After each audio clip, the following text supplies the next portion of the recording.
All right, let's dive into one of the most dramatic and, let's be honest, confusing verses in the book of Revelation.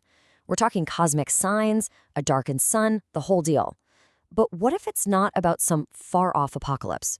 What if it's actually pointing back to a pivotal moment that's already happened? Well, that's exactly what we're going to explore today. So here it is. Revelation chapter 8, verse 12.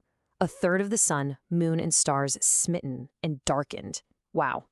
That is a heavy, powerful image, right? It just hangs in the air. So, the big question for us is, what does this cosmic puzzle actually mean? Are we supposed to take this literally, or is something else, something symbolic going on here? Well, to solve this puzzle, the source material we're looking at argues that, first, you've got to understand the language it's written in. See, in this vision, the sun, moon, and stars aren't just big balls of gas and rock. No, they are packed with symbolic meaning. So let's get our decoder rings on and break down the key players in this heavenly drama. First up, the big one, the sun. According to this interpretation, the sun symbolizes Jesus himself. And this isn't some new idea pulled out of thin air. You see it in other scriptures, like in Malachi, where he's called the Son of Righteousness. Or when Jesus himself says in the Gospel of John, I am the light of the world. So in this symbolic system, the sun is the ultimate source of all light. Okay, so what about the moon? Well, what does the moon do? It doesn't have its own light, right? It reflects the light of the sun.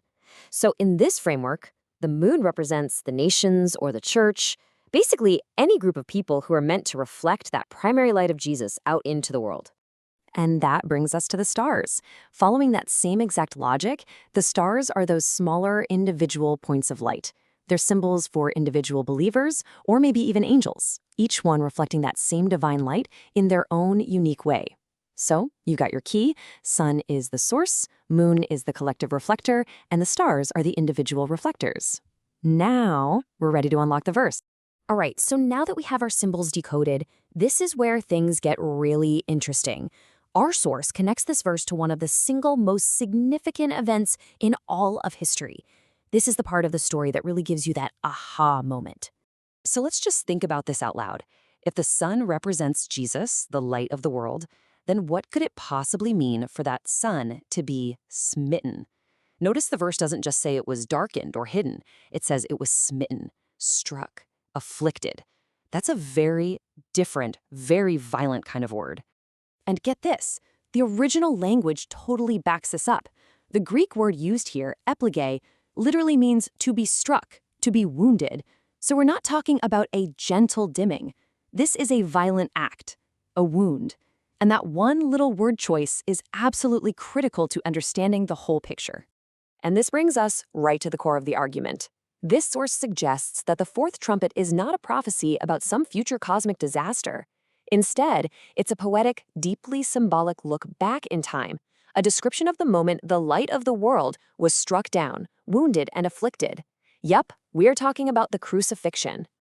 Now, I know what you might be thinking. That's a pretty bold interpretation. And a claim that big definitely needs some evidence to back it up. The reason this view is so compelling, according to the source, is that it anchors this wild symbolism in an event that was already recorded in detail in the Gospels. So let's see how the pieces fit together. And this right here is where it all just clicks. Look at this comparison. On the left, you have Revelation's symbolic language. The sun is smitten and darkened. On the right, you have Matthew's historical account of the crucifixion. A literal darkness fell over the land for 3 hours. The symbolic vision in Revelation looks like a perfect spiritual mirror of what was happening in the physical world at that very moment. And it wasn't just Matthew. Luke's gospel is even more explicit, saying flat out, the sun was darkened. But this pattern goes way back. The idea of the heavens going dark as a sign of a massive divine event is all over the place. Prophets like Isaiah and Ezekiel use this exact same imagery, sun, moon, and stars going dark, to talk about huge world-altering moments. So there's a real established pattern here. So what? Why does looking at the fourth trumpet this way even matter? Well, it completely transforms the verse. It shifts it from a scary future prediction into this incredibly profound meditation on the meaning of the cross. It becomes a story about creation's own response and ultimately about humanity's hope. But what about that weirdly specific fraction, 1/3? Why a third? The source suggests this isn't random at all. It's symbolic of that period of time Jesus was in the grave. Think about it. It wasn't total permanent darkness. It was a partial, temporary dimming of the light, showing the profound spiritual impact of that moment on all of creation. So let's just put it all together into a story. First, you have this moment of cosmic mourning. The heavens themselves seem to react to the death of their creator.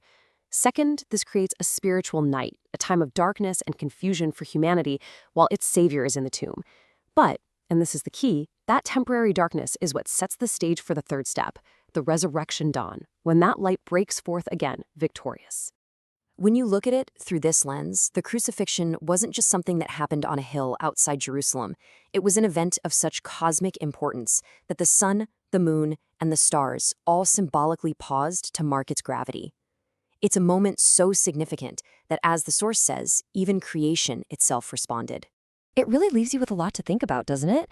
This view turns a verse that often inspires fear into a powerful reflection on redemptive history, and it makes you wonder, what other cosmic events like eclipses or comets were seen as divine signs in ancient texts? And how does knowing that shape the way we read these stories today? Definitely something to ponder. Thanks for diving in with me on this one.